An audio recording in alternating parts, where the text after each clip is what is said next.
Muito bem. Aqui, esta semana, aconteceu uma coisa extraordinária.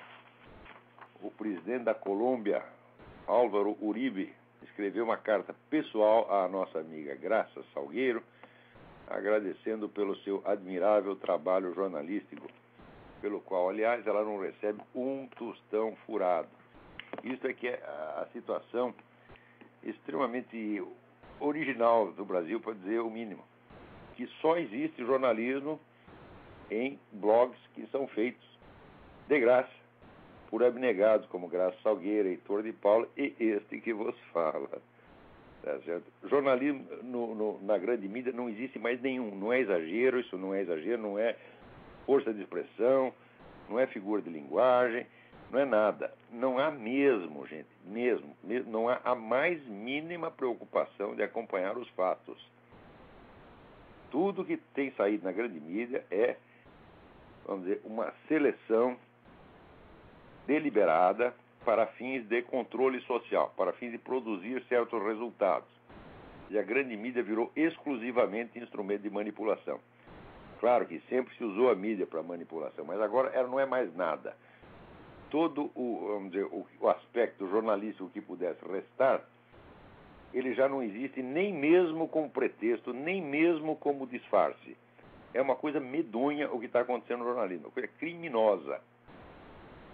Esse negócio que saiu comentado outro dia no Reinaldo Azevedo, que o senador Demóstenes Torres, ao lembrar a participação de traficantes africanos no tráfico de escravos, foi acusado do seguinte pela Folha de São Paulo, fizeram lá: Demóstenes acusa os negros de serem culpados pela escravidão. Peraí. Que história é essa de os negros? Ele não pode ser acusado dos negros de escravos, porque o sujeito não tem como ser escravo e senhor de escravos ao mesmo tempo. Isso não faz o menor sentido. É isso. O que o Demóstenes disse, que é uma coisa que hoje está mais do que comprovada, existem dezenas de trabalhos do mais alto rigor científico, feito por historiadores ilustres, que mostram o seguinte: primeiro, o tráfico interno de escravos na África foi muito maior do que tudo aquilo que veio para o Ocidente. Por quê? A exportação de escravos para o Ocidente era só um fragmento do comércio total. Eles tinham a escravidão interna, quer dizer, caras que eram vendidos, aprisionados e vendidos dentro da própria África. Eles tinham exportação para o mundo islâmico, que era enorme, para os países islâmicos, e tinha, finalmente, a exportação para o Ocidente. Isso quer dizer que o famoso escravizador branco jamais escravizou ninguém. Ele saía lá e comprava o que já era escravo. E, vamos dizer, o comércio ocidental, português e escravos africanos era um fragmento do todo. Só que tem o seguinte detalhe, meus filhos.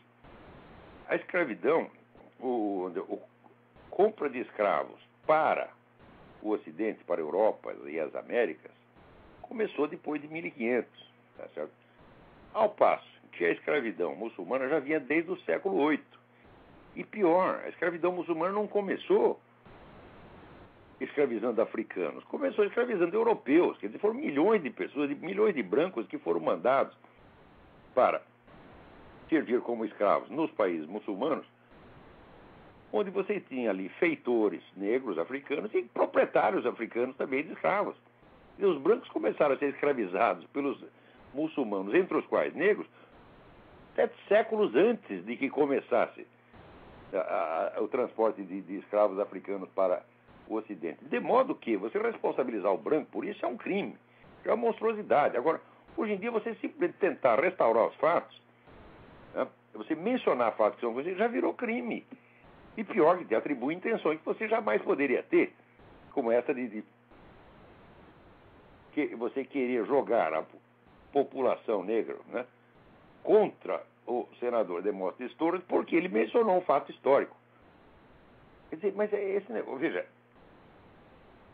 é evidente que, se havia escravidão negra na África, não era o mesmo grupo negro que escravizava e era escravizado.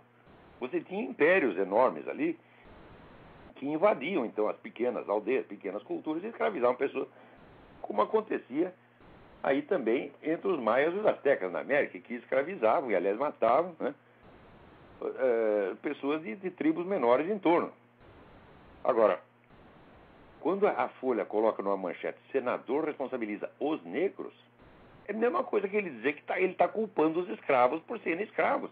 É uma coisa de uma malícia. O Reinaldo Azevedo diz que a matéria é intelectualmente e jornalisticamente criminosa. Olha, Reinaldo, você está sendo muito educado com esses filhos da puta. Isto não é um crime intelectual, isto é um crime material. Isto é um crime de calúnia. Está atribuindo ao senador um crime que ele não cometeu. E o lugar de quem cometeu esse verdadeiro crime de calúnia é na cadeia. O senhor Otávio Frias tem que ir para a cadeia por causa disto.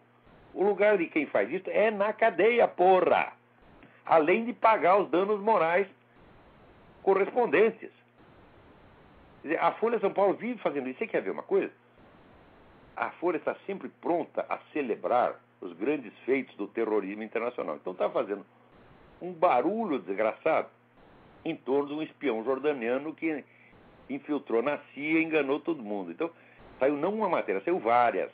Lembre-se do que eu disse da espiral do silêncio. A notícia não vale pela sua publicação, mas pela sua repetição e pela sua exploração continuada. Quando você vê que a matéria sai uma vez só, não quer dizer nada. Agora, quando ela sai, depois no dia seguinte tem uma continuação, e tem outra, e tem um artigo comentando, opa, aí começou a ficar importante. É isto que fica na memória popular.